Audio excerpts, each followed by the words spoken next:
Why does the person who mapped your soul look at you like a stranger? You are sitting in the dark. You are replaying the tape. A memory of a touch. A whisper in the ear. A promise made in the heat of a moment that felt eternal. You look at the entity standing before you now. Or perhaps you look at the silence on the glass screen of your phone. And you ask the impossible question. How did the architect of my reality become a vandal who does not even know my name? It defies physics. It defies reason. Yesterday, they were your sanctuary. Today, they are a glacier. Cold, impenetrable, sharp enough to sever the artery if you get too close. You feel a phantom limb syndrome. You reach out for a connection that has been cut at the nerve ending. And the pain is not metaphorical. It is physical. It is a tightness in the chest cavity, a nausea in the gut, a static noise in the skull that screams one word. Why? Why did they switch off the light? Why are they so cruel? Why does it seem like I never existed in their simulation? You blame yourself. You scan the archives of your behavior, searching for the glitch, searching for the moment you executed the wrong command, the moment you became unworthy. You think if you can find the error in the code, you can patch it, you can reboot the system, you can bring them back online. But you are looking at the wrong data set. You are trying to solve a biological equation with emotional variables. Stop. Breathe. Listen to the hum of the silence. You have entered the watchtower. We do not deal in heartbreak here. We deal in hardware. We do not offer comfort. We offer dissection. Today, we are going to open up the chest cavity of human connection. And we are going to look at the cold machinery of the stranger. Let us begin with the diagnosis of your agony. You are experiencing a cognitive dissonance that borders on psychosis. Your brain has two conflicting files regarding this entity. File A contains the warmth, the intimacy, the laughter, the oxytocin bond that made you feel safe. File B contains the current reality, the cold stare, the unread message, the absolute indifference. Your brain cannot merge these files. It crashes. You feel insane because your reality does not match your memory. You feel like you are hallucinating. But let us be clear. You are not crazy. You are suffering from withdrawal. Love is not a fairy tale. Love is a biological subroutine. It is a cocktail of neurochemicals designed to ensure the survival of the species. When you are deep in the throes of connection, your brain is flooded with dopamine, the reward chemical, oxytocin, the bonding chemical, serotonin, the regulator. You are high. You are chemically impaired. Your prefrontal cortex, the CEO of your brain, goes offline. You suspend judgment. You ignore red flags. You merge your identity with the other. You become a single organism. This is evolutionary strategy. Nature needs you to bond to protect the offspring, to protect the tribe. But what happens when the bond breaks? You expect a gradual fading, a slow sunset. But that is not how the hardware works. When the supply is cut, your brain enters a panic state. The nucleus succumbs. The craving center lights up brighter than a city at night. It screams for the fix. It screams for the person. Even if that person is toxic. Even if that person is gone. Your logic does not matter here. Your biology is holding you hostage. Now let us analyze the stranger. The person who flipped the switch. You believe they are evil. You believe they are heartless. This is a poetic interpretation. Let us look at the neuroscience of the cold shoulder. The person who loved you deeply and then turned into ice is not acting out of malice. Not initially. They are acting out of survival. Their amygdala, the threat detection center, has categorized you. Yesterday, you were categorized as safe. You were categorized as self. Today, You have been moved to the folder marked threat. The brain cannot afford nuance when it perceives a threat. It cannot afford to see you as the person I loved who hurt me. That is too complex. That requires too much bandwidth. To survive the separation, the brain must amputate. It must turn you into an object, a stranger, an enemy. This is why they are cold. Warmth requires vulnerability. Warmth requires an open channel. Coldness is a firewall. It is a closed circuit. They have shut down their empathy centers, specifically the mirror neurons. These are the neurons that allow us to feel what others feel, to prevent your pain from becoming their pain. They switch them off. If they let themselves feel you, they might collapse, or they might be forced to return to a situation they no longer want. So they initiate the freeze response. This is related to the vagus nerve, specifically the dorsal vagal complex. They shut down. They go numb. The face becomes a mask. The voice becomes a monotone. They are not looking at you. They are looking through you. Because looking at you costs too many calories. And they are in energy conservation mode. You interpret this as hatred. You interpret this as them never having loved you. That is a logic error. The coldness is directly proportional to the heat that preceded it. Only a fire that burned that hot leaves an ash that cold. They are not indifferent. They are protecting a shattered system, and they are doing it by erasing you from the simulation. But there is a darker element at play. We must discuss the shadow. Carl Jung warned us of this. In every human being, there is a dark twin, a repository of repressed desires, aggression, selfishness, cruelty, and apathy. When you fall in love, you project your golden shadow onto them. You see all your potential goodness in them. You worship the idol. But when the idol falls, the black shadow emerges. The person you are seeing now, the stranger, is the side of them they hid from you. Then perhaps it is the side of them they hid from themselves. You are not seeing a new person. You are finally seeing the whole person. You are seeing the mechanism without the casing. And it terrifies you, because it reflects your own irrelevance. This leads us to the mechanism of your pain. Why does it hurt so much? Why does the anterior cingulate cortex, the part of your brain that registers physical agony, light up like a Christmas tree when they ignore you? Because to the primitive brain, social rejection is death. To be cast out of the tribe, to be ignored by the mate, meant you would freeze on the tundra or be eaten by the jaguar. Your anxiety is not a defect. It is a legacy code. It is a sentinel screaming that you are unsafe. But you are not on the tundra. You are in a modern apartment. You have food. You have heat.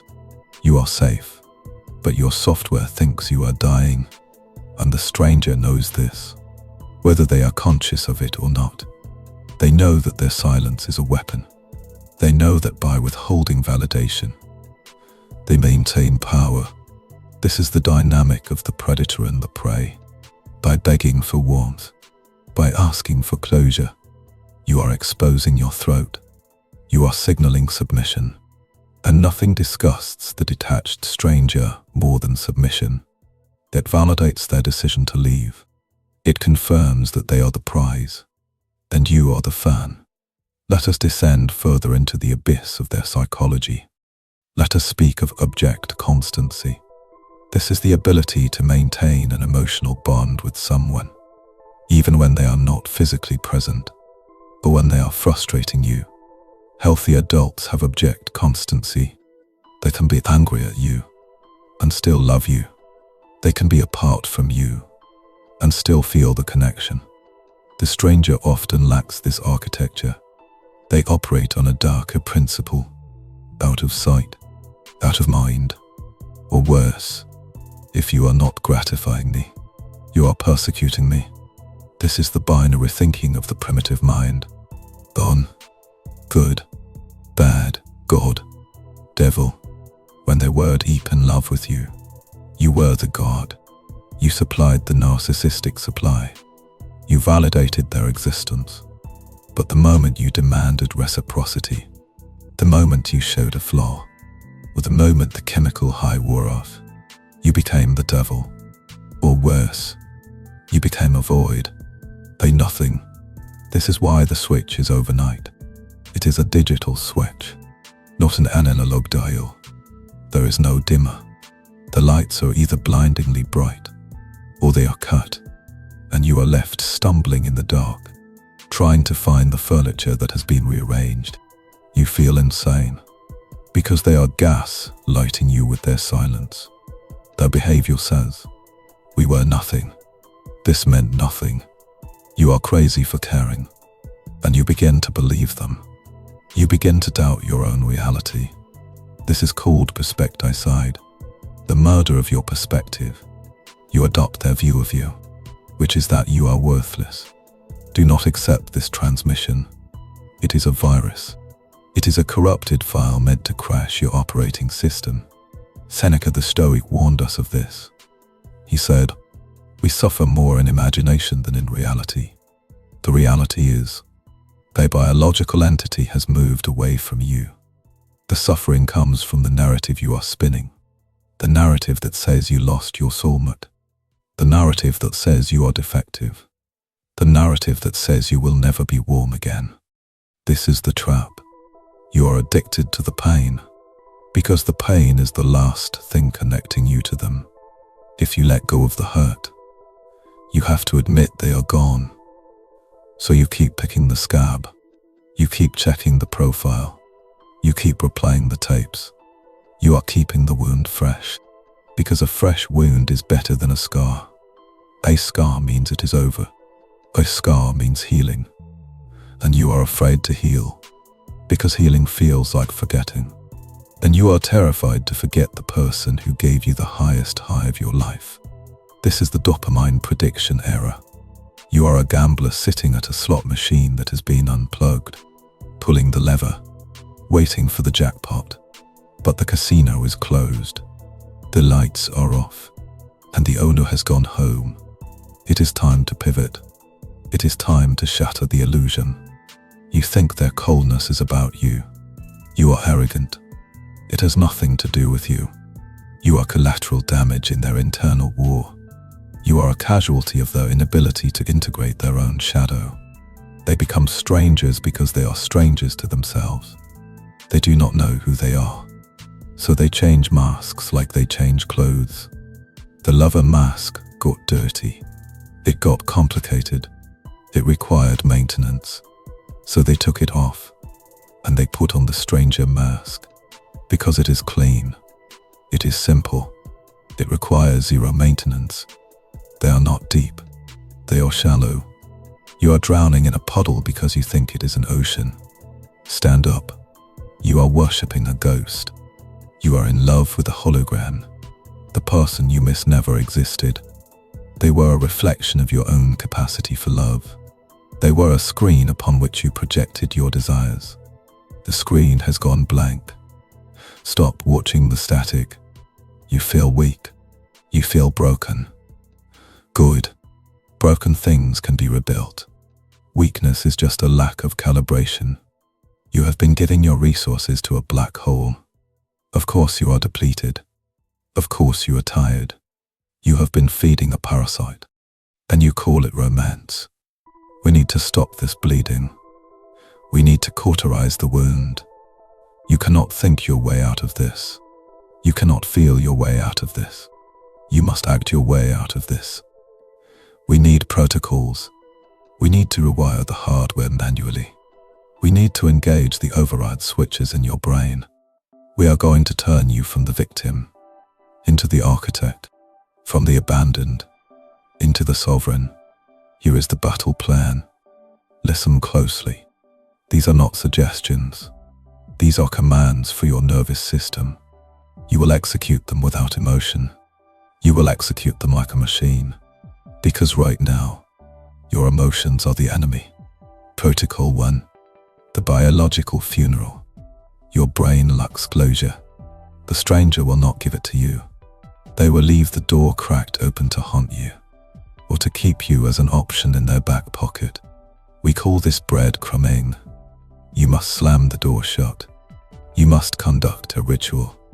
The brain responds to symbols. Gather the artifacts, the photos on your phone, the gifts on your shelf, the letters in the drawer, the sweatshirt that smells like them. Do not just hide them. Destroy them, or delete them permanently from the cloud. As you do this, say the words out loud. This entity is dead. The version of them I knew is deceased. You must grieve them as if they have died physically, because the version you loved has died. The stranger walking around with their face is a doppelganger. It is a skin suit. Treat them as such. When you see them, tell yourself, that is not them. That is the shell. This breaks the pattern recognition in your brain. It stops the hope. Hope is the poison. Kill the hope, and you will kill the pain. Protocol 2. The neural overwrite. You have mapped your city to them. That cafe is where you met. That street is where you kissed. That song is their song. Your environment is a minefield of triggers. The hippocampus is firing memory bullets at you from every corner. You must sweep the mines. You must go to those places alone, or with new allies. You must listen to that song until it becomes noise. You must overwrite the data. Sit in the cafe. Read a complex book. Drink the black coffee. Do it until the ghost fades. Do it until the neuron stops firing the X signal and starts firing the coffee signal. This is called exposure therapy. You are reclaiming your territory. Do not cede ground to the enemy. Every inch of the city you avoid is an inch of your kingdom you have surrendered. Take it back, ruthlessly. Repaint the walls of your mind. Protocol 3. The silence of the void. This is not the silent treatment. The silent treatment is a manipulation to get a reaction. It is childish. The silence of the void is a strategic withdrawal. It is total, absolute. Radio silence. Block the number. Block the social media. Block the mutual friends who act as spies.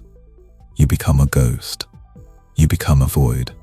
When you check on them, you are picking the scab. You are resetting the healing clock to 0. Do not look. Do not ask. Do not speak. If they reach out, and they will, when they sense your energy is gone, they will come back for a feed. They will send a hey, or a thinking of you. This is a ping. This is a sonar pulse to see if the satellite is still online. Do not transmit. Let the signal die in the vastness of space.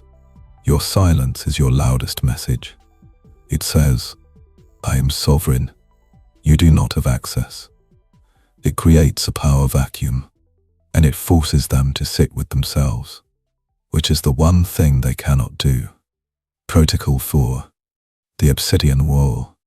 If you are forced to interact, if you work together, or share obligations, you engage the Obsidian Wall. You become a smooth, black, impenetrable surface. You show no emotion, no anger, no sadness, no joy. You are polite. You are brief. You are boring. We call this grey rock in the amateur circles. But the obsidian wall is stronger. It is not just boring. It is reflective. When they look at you, they see nothing but their own reflection. You give them no data. You give them no hooks. You answer with yes. No, I see. You become the weather. Unpredictable, indifferent, and completely out of their control. They will try to provoke you. They will try to make you angry, because anger is connection. Hate is connection. Indifference is the opposite of love. Give them the gift of your absolute indifference. Watch them panic when they realize they can no longer touch your buttons, because you have removed the control panel. Protocol 5. The cortisol detox. Your body is flooded with stress hormones. You are in a chronic state of fight or flight. Your sympathetic nervous system is stuck on the throttle. You must manually downregulate the system. You cannot wish this away. You must burn it away. You must lift heavy things until your muscles tremble. You must run until your lungs burn. You must shock the body with cold water. This is not about fitness. This is about chemistry. You need to burn off the cortisol and generate your own endorphins. You need to remind your body that it is strong, that it is capable, that it can survive without the external regulator. The stranger was your drug. Now you must become your own pharmacy. Generate your own dopamine. Through conquest, through discipline, through the pain of growth. Do not sit on the couch and rot. Movement is life. Stagnation is death. Let us ascend. Let us look at the landscape from the watchtower. You feel rejected, but you have been protected. The universe has removed a weak link from your chain. The universe has revealed the structural integrity of your bridge, and it was rotten. Do not mourn the rot. Thank the gravity for bringing it down before you built a heavier life on it. You are now free. You are free from the need to decipher their codes, free from the eggshells, free from the anxiety of the switch. The switch has been flipped. The lights are out, and in the darkness, you can finally see the stars. You are learning the lesson of the Ronin, the masterless samurai. You serve no lord. You serve no partner. You serve only the code. You serve only the truth. This pain is a forge. You are the iron. The stranger was merely the fire. They heated you up. They beat you with hammers, and then they quenched you in ice water. Do not look at the fire and ask, why did you burn me? The fire burns. That is what it does. Look at yourself. You are harder now. You are sharper now. You are no longer the soft iron that bends. You are steel. You have been weaponized by heartbreak. Use it. Build an empire of self, where the walls are high and the gates are guarded, where admission is a privilege, not a right. Let them be cold. Let them be strangers. Let them wander in the wasteland of their own shallowness. You have work to do. You have a kingdom to rule. The throne is empty, and it has been waiting for you to sit in it. Stop looking at the door. They are not coming back. And if they did, you would not let them in, because you are not the person they left. You are the one who survived. You are the one who watched the love turn to ice and decided to build an igloo. You adapted. You overcame. You are the sovereign. Stand up. Walk forward. Do not look back. The past is a foreign country, and you no longer have a visa. Welcome to the reality of the strong. Welcome to the solitude of the elite. We are mind ministry, and we are watching.